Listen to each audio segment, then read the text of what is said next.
All right. Good afternoon, everyone. So what I wanted to do today was I wanted to take a couple of minutes just to make a video for you, kind of explaining a little bit more in detail this free response question that I gave you yesterday. I figured it would be a little bit more helpful to hear me talk through the answers as opposed to just giving you, the scoring guidelines and the example solutions.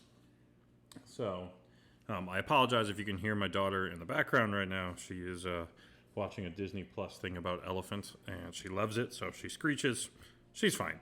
Don't worry. Right. So I have each one of these broken up on their own slide. So if we take a look here at Part A, right now for Part A, if this study, right, based on reading this, the relationship between meditation and health, whatever that means, right? Random sample of 28 men. Of that sample, 11 reported they participate in daily meditation, 17 reported that they do not. Right? Now, so we go through the whole thing. Proportion of men with high blood pressure who participate versus men who don't participate. So, if the study were to provide significant evidence against HO, meaning I could reject my null hypothesis, would it be reasonable for them to conclude, and that's the key word here, the key word here is conclude, that daily meditation causes a reduction in blood pressure. And the key here, the biggest thing, right? If I'm trying to determine cause and effect, I need an experiment, right? But here, I don't have an experiment. This is just an observational study. So the fact that this is an observational study means no. I could not conclude that meditation causes that reduction in blood pressure. Right? I haven't controlled for other variables. There may be a ton of confounding variables at play here. Right? We don't know anything else about these people other than they all live in a retirement community.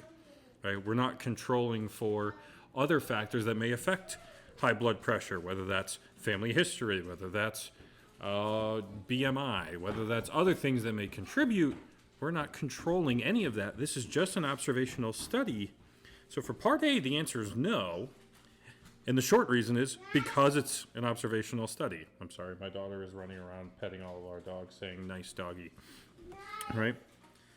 But, so because it's an observational study, for Part A, the answer is a gigantic no. I cannot conclude that the meditation is the thing that causes a reduction in blood pressure. I could conclude that the proportion of people who participate in daily meditation is lower, right, for high blood pressure. But that's about it, right? I couldn't conclude that the meditation is the thing that causes the reduction. Just that, on the whole, people who participate in daily meditation, there is a lower rate of high blood pressure amongst those people. I hope that makes sense, right? We know that that group has a lower proportion, but we don't know if the meditation is the thing that actually causes the blood pressure to be reduced. So, moving on to Part B, right? Let P hat M represent the proportion of men with high blood pressure amongst those in a random sample, right? Why is it not reasonable? Well, here the key is this. 0 had high blood pressure, right? Remember, this fails the condition of N1, P1 greater than or equal to 10, N1, 1 minus P hat, I should say P hat here, right? It fails this guy right here. Or, depending on how do we define this? Sorry, not this one. Let me go back here. It fails this one right here, right? I have 0 successes. I'm going to put successes here in quotation marks, right?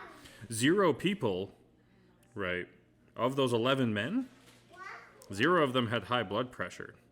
I don't have enough people who participate in daily meditation with high blood pressure to assume normality.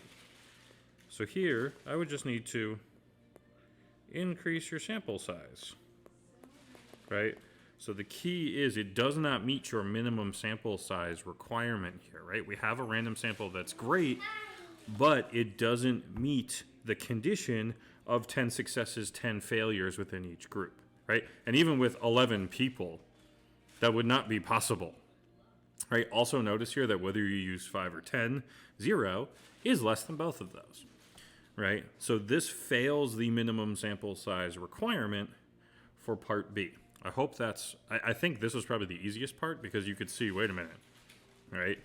I would need at least, I guess I'm assuming here with 8, they're going off of the 5 rule. I'm not sure when it changed over, which year, right? But 0, less than both of those things. So I don't have enough successes in my meditation group in order to carry out any sort of inference procedure, right?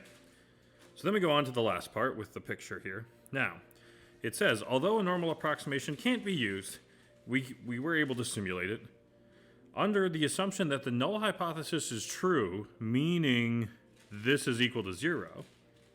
Here's the histogram, right? Based on the results of the simulation, what can be concluded about the relationship, right, between blood pressure and meditation among men in the retirement community? Sorry, just blanked out for a second, right? So I believe if you actually go ahead and you perform the hypothesis test based on the data that you're given, you fall right here, right? You're looking at that bar. Now, I'm not exactly sure off the top of my head what the value is, but the idea is now, based on where your z-score falls in this chart, which I believe it's around negative 0.4, you are now using this distribution to determine your p-value, right? You're using this to determine your p-value. And so, if you fall with a z-score of negative 0.4, right, the probability that you get a z-score less than negative 0.4, in this case, there's 76 things there out of the total of 10,000, which gives you a p-value of 0.0076.